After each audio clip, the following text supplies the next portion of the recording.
Rising star in Virginia GOP resigns from party in disgust over Trump's racism. Virginia GOP activist Kyle McDaniel can no longer stomach his erstwhile party after Trump's behavior. Donald Trump's racist tirade about Haiti, El Salvador, and African countries has done more than humiliate himself and his allies. It is draining young talent and engagement from the Republican Party. Just ask Kyle McDaniel, a 28-year-old GOP activist and rising star from Virginia who served on party committees in Northern Virginia and was seriously discussed as a candidate for public office. But now, McDaniel has fallen out with the GOP over Trump, in a scorching letter condemning his party's inability to stand up to racism. "I can no longer tacitly endorse or defend the prevailing views held by a majority of members of the Republican Party," McDaniel wrote. "I have, on more occasions than I care to recall, been forced to bite my tongue when in conversation with other party leaders about the issues of the day. I cannot in good faith continue to do that," he added.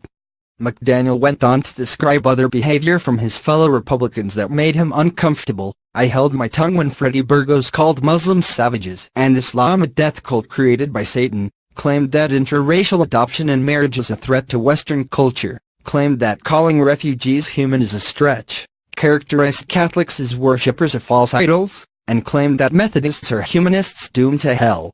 I held my tongue when members of the SCC defended white nationalists and neo-Nazis rallying in Charlottesville under the auspices of the right and promptly shut down any attempt to address that stain on our reputation under the argument that it may cost votes.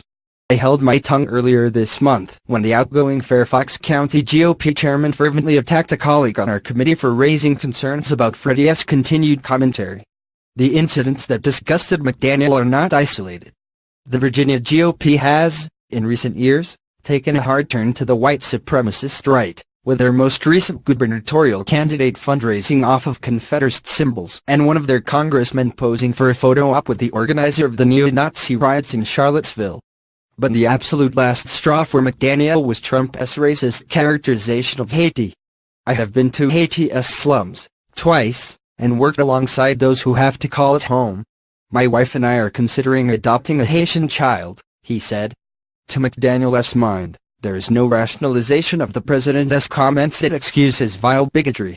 McDaniel is the latest in a long line of longtime Republican allies to leave the party in recent weeks and months.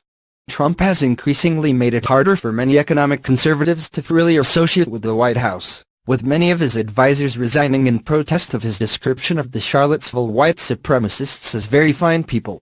And Republicans themselves admit that Trump has become a drag on the ticket, one reason so many of them are choosing to retire. It is rapidly becoming impossible for the GOP to hold together its traditional coalition. Trump has poisoned the brand beyond anything salvageable.